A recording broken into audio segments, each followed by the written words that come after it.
ГСП онлайн. Городские новости сейчас. Понедельник, 13:00, Ухтинская школа номер 16. Методический форум. Площадка для учителей-логопедов. Тема сегодняшнего семинара – игровые формы на логопедических занятиях для детей с проблемами здоровья. К сожалению, именно этот вопрос с каждым годом встает все чаще. 74% новорожденных появляются на свет нездоровыми в той или иной степени.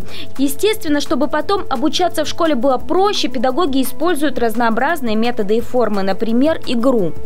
Использовать игровые формы для активизации внимания, памяти нужно. То есть все психические процессы у нас активизируются, и тогда только мы успешно учимся. И вот чтобы активизировать все психические процессы, как раз и нужна игра.